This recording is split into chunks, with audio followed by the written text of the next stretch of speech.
દેશવ્રતના 5 અધિકાર. પ્રેક્ષક સંપ્રયોજનમ પ્રયંજનમ આનયનમ શબ્દરૂપ વિનિપાતો ક્ષેપોપી પુદ્ગલાનામ નિત્ય શિલસ પંચેતી. ટીકા. મર્યાદા બહાર નોકર ચાકરને મોકલવા. એ મર્યાદા કર્યો ની જમીનની કે આટલા બહાર નીકળવું નહીં. નોકર ચાકરને મોકલવા. હું તો નહીં જાઉં પણ નોકરને એ અધિકાર છે. નોકર કામ કરશે, મારે મર્યાદા બહાર નીકળવાની. નોકર ચાક મોકલે મુંબઈ બહાર નીકળ જવાની ઓલી છે મારે ભાઈ આગળ ઓળપણી કરી લાભ થયું થતું. નોકર મોકલો. મર્યાદા બહારથી કોઈ વસ્તુ મંગાવવી, જેટલી ક્ષેત્રની મર્યાદા છે ત્યાંથી વસ્તુને મંગાવવી. મોકલવો ને મગાવવી. આને અહીં મોકલવો ને ઓલા ત્યાંથી અહીં મગાવવી. એ બધું પરિમાણ હોય એને ઓળંગવું નહીં. મર્યાદા બહાર શબ્દ કરીને બોલીને પોતાનું કામ કરવું. જો જાણો દિશા વગાડતું કહેવાય છે ને એ આ પોતાનું કામ કરવું. બોલીને પોતાનું બહાર ઉભો હોય, પોતાની ક્ષેત્રની મર્યાદા બહાર ઉભો હોય. જાણો એને શબ્દ કરીને બોલીને પોતાનું કામ કરવું. આ પોતાની મર્યાદાને જેમને ઉભો રહે, પોલી મર્યાદા બહાર ઉભો હોય, ક્ષેત્રની મર્યાદા એની વાત કરીને કામ કરવું. એ પણ અતિચાર. જો એક માર્ગ કેટલી વિશાળતાનું કેટલું સ્વરૂપ છે. હા, કેટલા પ્રકાર. એમ અમુક મર્યાદા હોય તો 500 જણ. હવે એ માણસ અહીંથી નથી તો ઓલકો જ એની વાતચીત કરવો અડતી હોય કોઈ જોવો અહીં પોતાની મર્યાદા મર્યાદાની વાતચીત કરવી અને કામ લેવું. ટેલિફોન ટેલિફોન ન કરવા એમ કે સાહેબ.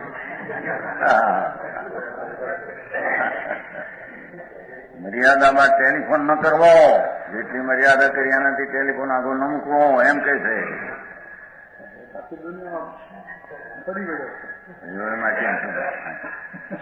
એને આત્માના સ્વભાવનું ભાન છે અને શાંતિ વધારવી છે. એને પરિમાણથી એ વસ્તુ કરી હોય એને દુનિયા તો હાલી જાય સ્વચ્છંદ અનાદિ. એ તો સંસાર છે એની વાત નથી. આ તો મોક્ષ માર્ગની વાત છે. સમજાણું કાંઈ? મર્યાદા બહાર પોતાનું રૂપ દેખાડીને સ્વાર્થ સાધવો. એમ શરીરને દેખાડીને કઈ કામ કરવા માંગે છે કે માંગે છે એમ કહ્યું. શરીરનું રૂપ દેખાડે એમને ઠીક આ ભાઈ એના લાગે છે કામ હતું આજ કંઈક કરાવવા માંગે છે એમ કરીને રૂપ દેખાડીને કામ સાધવું. એવું કેટલા પ્રકાર આવે છે.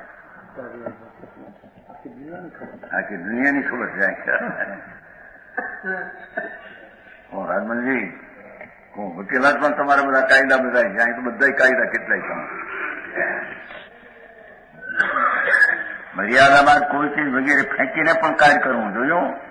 મારી બહાર ખેતરાય ના રહી હોય પોતાની મર્યાદા પણ ચીઠી નાખે, કાંકરી નાખે, ઓલા રૂટો જગાડીને કામ કરવું હોય. આગળ લખીને નાખે આમ વાંચીને કરી દીધું. બોલે નહીં.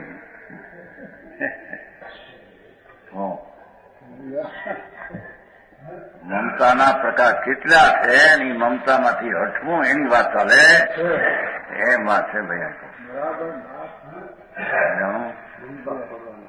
દ્રષ્ટિમાંથી તો મમતાનો વિકલ્પ મારો નથી. ત્યાગી તો પહેલો થઈ ગયો મિથ્યાસનો ત્યાગ વખતે. આ તો ચારિત્રમાં જે અસ્થિરતા છે તેને છોડવી એની વાત ચાલે. સંયક દર્શન થતા વિકલ્પ માત્રનો ત્યાગી છે. કોઈ મારી ચીજમાં રાગ નથી, શરીર નથી, કર્મ કોઈ ચીજ મારે છોડવા જેવી નથી, કોઈ જેવી મારે કરવા એવી વસ્તુ તો દ્રષ્ટિમાં પહેલી થઈ ગઈ છે. પછી અસ્થિરતા જે છે એને ઘટાડવાની વાત ચાલે. આ શક્તિને ઘટાડવાની વાત. ઓલી દ્રષ્ટિમાં તો બધો ત્યાગ જ છે પેલો. સમજાણો? દ્રષ્ટિમાં તો વિકલ્પ ખપતો નથી. એક સમયની પર્યાય ખપતી નથી. ત્રિકાળ દ્રવ્ય ખપે છે.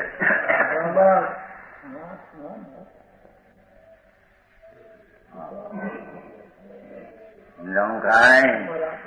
પણ અસ્થિરતાના જે આસક્તિના જે દોષ છે એ આ દ્રષ્ટિ પછી સ્થિરતા કરીને આવી અસ્થિરતા ટાળવી અને એવામાં કોઈ પ્રતિચાર દુઃખ આવવા લાગતા હોય તો એને ખ્યાલ કરાવે, સમજાવે છે. એને ખબર ન હોય તો સમજાવે છે કે આવા અતિચાર હોય તારે કરવા. અહો વિતરાગ શાસન કેટલું અંશના નિર્દોષતાથી ભરેલું છે. બધે નાનામાં નાનો દોષ પણ કેવો છે એનો એને ખ્યાલ છે. સમજાણું કાંઈ?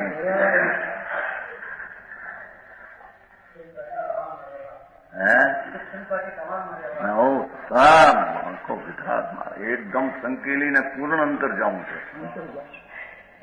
દ્રષ્ટિ તો કરી પણ સ્થિરતા અંદરમાં પૂર્ણ કરવી છે. હવે પૂર્ણ ન થઈ શકે ને અંશે આમ કરવી, એની મર્યાદામાં જે મારી સ્થિતિ છે એને ઓળંગવી નહીં, એવી વાત છે.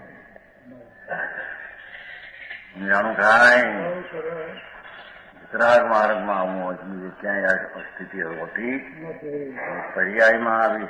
પર્યાયમાં ભાન થયું, હવે પર્યાયમાં આસક્તિ છે અને ગટરામાં નિમિત્ત છે.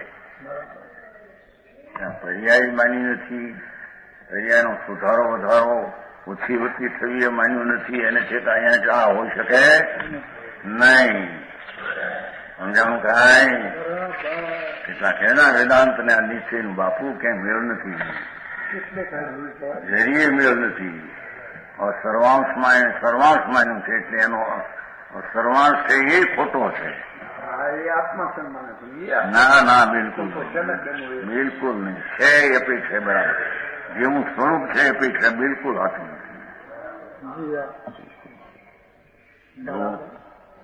એક સમયનો ભગવાન પરિપૂર્ણ અનંત ગુણથી